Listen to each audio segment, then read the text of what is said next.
क्या देशद्रोह कानून अभिव्यक्ति की आज़ादी को कंट्रोल करता है? स्वतंत्रता की जिस मशाल को ठंडा करने के लिए अंग्रेजों ने देशद्रोह कानून बनाया था, आज़ादी के 75वें महोत्सव में भी क्या इसकी ज़रूरत नजर आती है? पिछले एक दशक में सरकारों ने देशद्रोह कानून का इस्तेमाल किस तरह से किया है? ऐसे बहुत से सवाल हैं जो आम लोगों के मन में हैं। आज हम उन्हीं पर बात करेंगे, इसलिए क्योंकि सरकार देशद्रोह कानून की समीक्षा कर रही है और तब तक के लिए सुप्रीम कोर्ट ने इस कानून पर रोक लगा दी है। भारत के चीफ जस्टिस एन.वी. रमन्ना की अध्यक्षता वाली 3 सदस्यीय खंडपीठ ने कहा, समीक्षा तक देशद्रोह का कोई नया केस दर्ज नहीं किया जाएगा। इस संबंध में केंद्र सरकार राज्यों को निर्देश दे सकती है। अगर कोई केस दर्ज होता है तो आरोपी जमानत के लिए कोर्ट जा सकते हैं। आदाब, नमस्कार, मैं अतीक खान, आप देख रहे हैं द लीडर हिंदी। तो पहले ये जान लेते हैं कि देशद्रोह कानून है क्या। 1860 में इंडियन पेनल कोड लागू हुआ और 10 साल बाद 1870 में अंग्रेज हुकूमत ने इसमें देशद्रोह की धारा 124A जोड़ दी। उस वक्त स्वतंत्रता की लड़ाई चरम पर थी। मुस्लिम मौलवी भारत की आज़ादी के लिए समाज को एकजुट करने में लगे थे। इस मूवमेंट को बहावी फिरका लीड कर रहा था। अंग्रेजों ने बहावियों के भय से देशद्रोह का कानून बनाया ताकि देश विरोधी साजिश के आरोप में उनके इरादे को तोड़ा जा सके, यानी सरकार के खिलाफ बोलकर, लिखकर, चित्र, कार्टून, इशारे, उत्तेजित भाषण या जिससे भी विद्रोह की आशंका थी उसे कंट्रोल कर दिया गया। 1897 में लोकमान्य तिलक के खिलाफ अंग्रेजों ने देशद्रोह का केस दर्ज किया, जिस पर हंगामा हो गया। लोकमान्य तिलक मशहूर स्वतंत्रता सेनानी थे। वे जाने माने वकील, पत्रकार रहे हैं। उस वक्त केसरी और मराठा 2 अखबार निकालते थे। इस तरह अंग्रेजों ने स्वतंत्रता सेनानियों की आवाजों को देशद्रोह कानून के पहरे में कैद कर रखा था। महात्मा गांधी ने अपने यंग इंडिया अखबार में देशद्रोह के जरिए स्वतंत्रता सेनानियों के दमन पर चिंता व्यक्त करते हुए कई लेख भी लिखे हैं।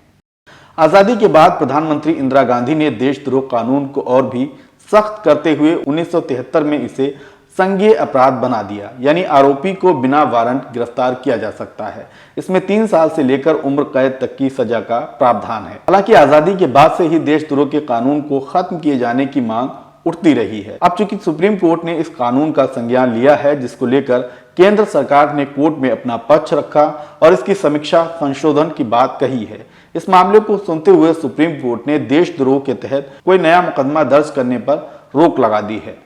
सरकार की ओर से देशद्रोह कानून खत्म करने को लेकर सुप्रीम कोर्ट में केदारनाथ बनाम स्टेट ऑफ बिहार का हवाला दिया गया है, जिसमें 5 जजों की बेंच ने कहा था कि फैसले पर पुनर्विचार की जरूरत नहीं है।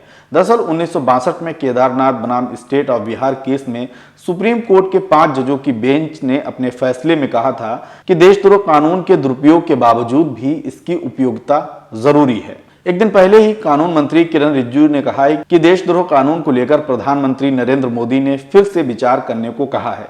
प्रधानमंत्री ने अप्रचलित कानून को हटाने का आग्रह भी किया है।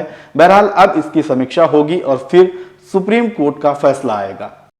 10 साल में देशद्रोह के 405 मुकदमे दर्ज हुए हैं।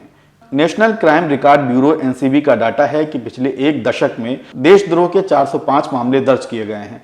इसमें 2014 से 19 यानी 6 साल के दरमियान 326 मुकदमे लिखे गए, जिसमें 559 लोगों को गिरफ्तार किया गया, लेकिन केवल 6 लोगों को ही दोष साबित हुआ है।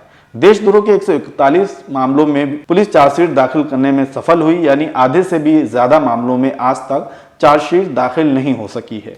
दोष सिद्धि के रेशियो को देखते हुए ही इस कानून की प्रासंगिकता पर सवाल उठ रहा है। दूसरा, जिस तरह से प्रधानमंत्री और मुख्यमंत्री या दूसरे नेताओं की आलोचना करने पर नागरिकों के खिलाफ देशद्रोह लगाने का चलन बढ़ा है, वो भी चिंता का विषय बना है। इस कानून के जरिए हाल में कई जाने माने पत्रकार, सामाजिक कार्यकर्ता और छात्र नेताओं को निशाना बनाया गया है। देशद्रोह जितना घातक है यूएपीए का कानून, देशद्रोह की तरह ही कुछ और सख्त कानून हैं, जिसमें गैर कानूनी गतिविधि रोकथाम अधिनियम यानी यूएपीए है।